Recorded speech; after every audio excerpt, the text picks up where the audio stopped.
News देंगे। Don't waste the message. Good news to you. मैं हूं pastor Ashu, spirit embassy the good news church Mumbai Bharat से। Praise the Lord. और आज हम देखते हैं परमेश्वर उनकी गुड न्यूज के द्वारा हमसे क्या बातें करने जा रहे हैं। और आज हमारा विषय है एक ताजी आग, अ फ्रेश फायर। भजन संहिता 55 उसके 17वां अध्याय में लिखा है कि संध्या, प्रातःकाल और दोपहर को मैं प्रार्थना करूंगा और जोर से पुकारूंगा और वो मेरी आवाज सुनेगा।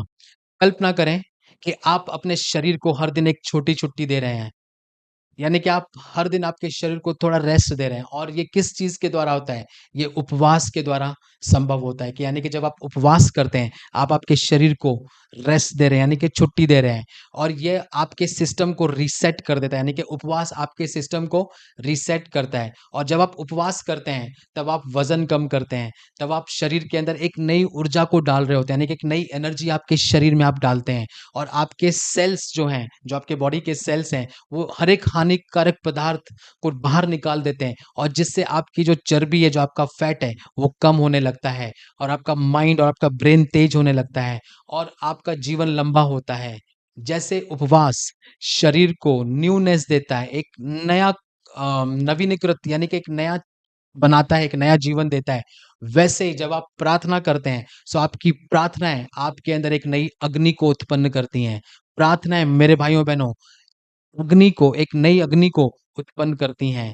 एक मसीही रोज और निरंतर एक प्रार्थना का जीवन जीना चाहिए। प्रत्येक प्रार्थना सत्र, यानी कि हर एक प्रेयर सेशन आपकी लाइफ को स्पिरिचुअल डिटॉक्स करता है, यानी कि वो आपको आत्मिक शुद्धिकरण करता है। और जो भी संसार के अवशेष, यानी कि जो भी इस वर्ल्ड की गंदगी है, जो संसार की गंदगी है, जो हमारे अंदर रहती है, वो उसे बाहर निकाल देती है वो अग्नि। और वो आपकी आत्मा को तेज करती है। अगर आप बाइबल को अच्छे से जानते हैं, अगर आप रेवलेशन जानते हैं, आप प्रकटीकरण जानते हैं बाइबल के वचनों का, तो आपको वहां पे मालूम पड़ेगा कि अग्नि जो है, वो आपकी आत्मा की बढ़ोतरी करती है। जैसे कि कोई भी गाड़ी या कोई भी व्हीकल हो, या कोई भी कार या कोई भी संसाधन होते हैं, जब वो किस चीज से चलते हैं, उनको पेट्रोल चाहिए, सीएनजी चाहिए या डीजल चाहिए, यानी कि फ्यूल लगता है। इसी तरह आपकी आत्मा की बढ़ोतरी के लिए अग्नि वो फ्यूल है, यानी कि अग्नि वो चीज है जो आपकी आत्मा को बढ़ाती है। हालेलुया। मैं जान रहा हूं, मैं समझ रहा हूं, यहाँ पे कोई तो भी आत्मा में बढ़ रहा है। कोई तो भी है यहाँ पे जो सुन रहा है, वो प्रार्थनाओं के जीवन में आज से गहराई में जाने वाला है।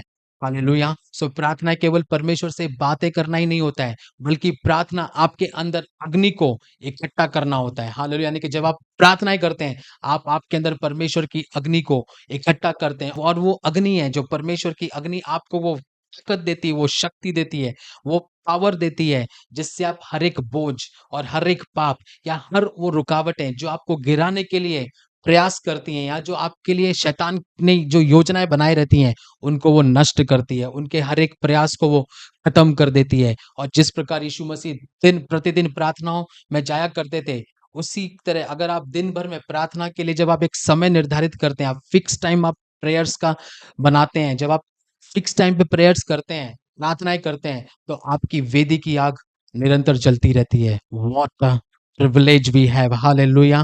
और यही आग आपको स्थिर करती है, आपको सस्टेन करती है और आपको पावर देती है। और जब आप आग से भर जाते हैं, तो कोई भी बेड़ी, कोई भी बंधन आपको बांध के रख नहीं सकता। हालेलुया। आप आजाद हैं प्रार्थनाओं के द्वारा, आपकी यीशु के नाम से।